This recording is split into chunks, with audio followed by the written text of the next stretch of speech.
5 sekawan, berkelana. Bagian 5 jalan ke Danau Meran. Menurut perasaan keempat remaja itu, selama 3 atau 4 hari berikutnya benar-benar sempurna. Langit biru, matahari bersinar cerah, di tepi jalan ada sungai di mana mereka bisa mandi-mandi. Dan kemanapun mereka pergi, selalu ada 2 rumah beroda yang mengiringi. Jauh sekali mereka sudah bepergian, melewati jalan-jalan yang masih asing bagi mereka. Apalagi yang masih kurang untuk 4 remaja yang melancong sendirian. Aku lebih senang berlibur seperti begini, dibandingkan dengan liburan-liburan kita sebelumnya, kata Anne. Saat itu ia sedang sibuk memasak sesuatu dalam panci. Menarik, tanpa mengalami ketegangan.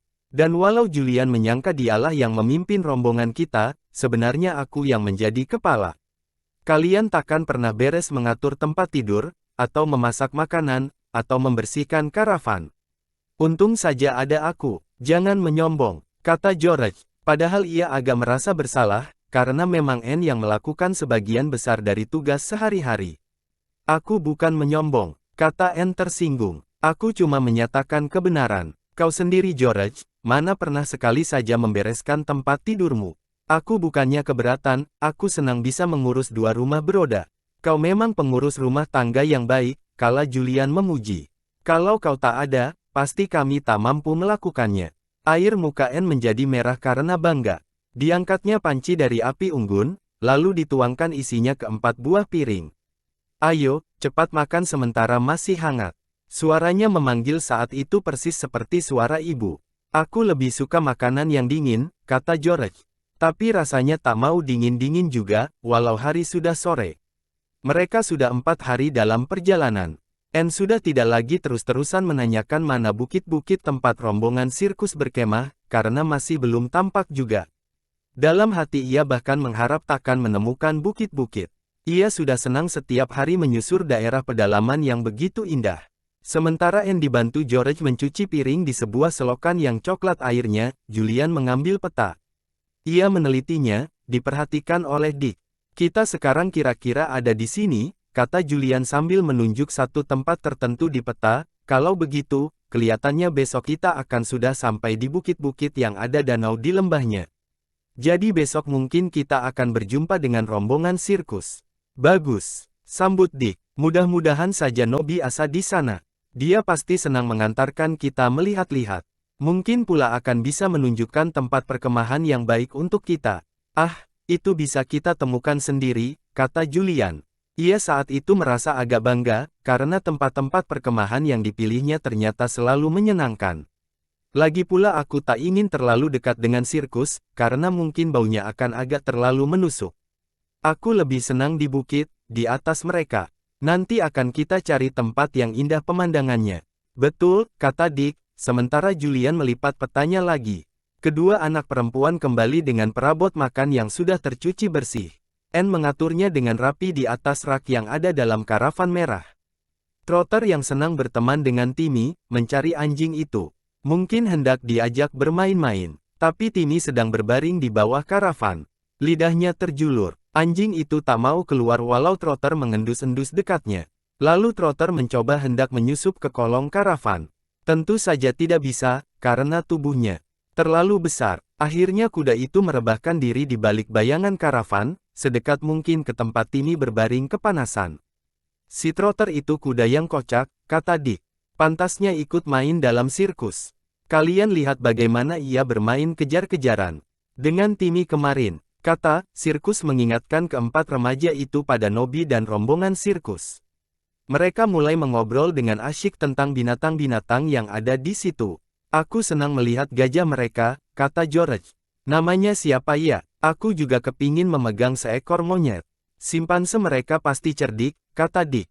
Aku ingin tahu, apa pendapat Timmy tentang simpanse itu. Mudah-mudahan saja ia bisa bergaul dengan binatang-binatang di sana, terutama anjing-anjing mereka. Mudah-mudahan kita tidak akan terlalu sering ketemu dengan Paman Nobby, kata Anne. Orangnya selalu cemberut, seolah-olah setiap orang yang berani membantah akan langsung dipukulnya. Kalau aku pasti takkan dipukul olehnya, kata Julian. Kita jauh-jauh saja dari dia. Tampangnya memang tidak bisa dibilang ramah. Tapi mungkin saja dia takkan ada di sana. Timmy, ayo keluar dari kolong. Panggil George. Tempat kami duduk ini teduh dan sejuk. Kemarilah. Anjing itu datang dengan terengah-engah. Dengan segera Trotter ikut bangkit dan mendatangi anak-anak. Ketika Timmy berbaring, kuda itu pun ikut berbaring sambil mendekatkan hidungnya pada sahabatnya. Timmy menjilat hidung kuda itu, lalu memalingkan kepala. Kelihatannya seperti bosan. Trotter memang kocak, kata Anne. Aku kepingin tahu bagaimana pendapat Timmy tentang binatang-binatang yang di sirkus. Mudah-mudahan saja besok kita akan berjumpa dengan mereka. Apakah kita akan pergi sampai ke bukit-bukit itu? Julian, aku tidak keberatan jika kita tidak ke sana, karena begini pun sudah menyenangkan sekali. Keesokan harinya keempat-empatnya menajamkan mata, mencari-cari mana bukit yang hendak didatangi. Sementara kedua karavan bergerak terus dengan pelan menyusur jalan kecil, ditarik oleh Trotter dan Dobby. Sorenya barulah bukit-bukit itu nampak, samar-samar membiru di kejauhan. Itu bukit-bukitnya, seru Julian. Tentunya itulah bukit-bukit Meran, sedang Danau Meran terletak di kakinya.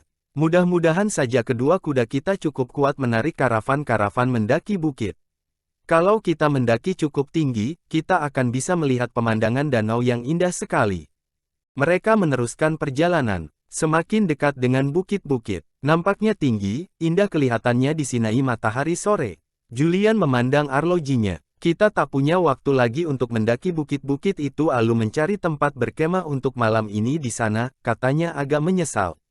Sebaiknya kita cari tempat menginap tak jauh dari sini, lalu besok pagi melanjutkan perjalanan naik bukit. Mereka sampai di sebuah tempat pertanian yang diapit sebuah sungai yang deras airnya. Seperti biasa, Julian pergi untuk minta izin berkemah dengan ditemani Dick. Sementara itu Anne dan George mempersiapkan makan malam. Julian dengan mudah mendapat izin, kemudian mereka berbelanja telur, daging, susu dan mentega di tempat pertanian itu. Tahukah kamu, apakah ada sirkus berkemah di bukit-bukit sana? Tanya Julian pada anak petani yang melayani mereka berbelanja, seorang anak perempuan lucu bertubuh bundar. Mestinya di dekat danau. Nol ya, mereka lewat di sini sekitar 1 minggu yang lalu, kata anak perempuan itu. Mereka biasa berkemah di sana setiap tahun, untuk istirahat. Aku selalu senang melihat iring-iringan mereka lewat.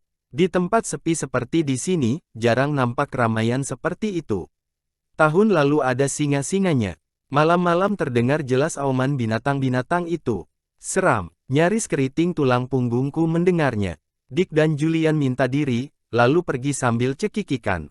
Mereka geli membayangkan tulang punggung anak gendut itu nyaris keriting karena auman singa. Wah, kelihatannya besok kita akan berjumpa dengan perkemahan rombongan sirkus, kata Julian. Aku sendiri lebih senang berkemah di atas bukit. Kurasa udara di atas lebih sejuk, karena ada angin bertiup di atas bukit. Mudah-mudahan tulang punggung kita tidak keriting mendengar suara binatang-binatang sirkus di malam hari, kata Dick sambil nyengir. Sekarang tubuhku yang seperti dipanggang matahari rasanya. Keesokan harinya mereka melanjutkan perjalanan, yang menurut keempat remaja itu mudah-mudahan merupakan tahap terakhir. Mereka akan mencari tempat berkemah yang nyaman di bukit, lalu tinggal di situ sampai saat mereka harus kembali ke rumah. Julian selama itu tidak lupa mengirim kartu pos pada orang tuanya setiap hari, untuk mengabarkan di mana mereka berada dan bahwa mereka sehat-sehat saja. Dari anak perempuan yang di tempat pertanian diketahuinya alamat tepat daerah itu.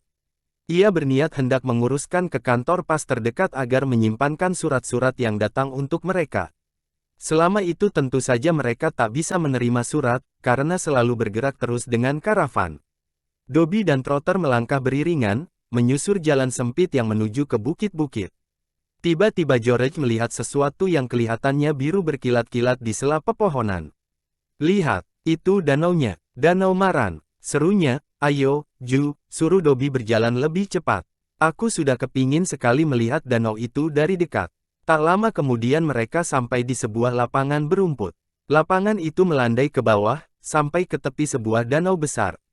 Airnya yang biru berkilat-kilat disinai cahaya matahari musim panas. Aduh, bagus sekali danau itu, kata Dick. Yuk, kita turun saja ke tepi danau. Saudara-saudaranya tak perlu diundang 2 kali.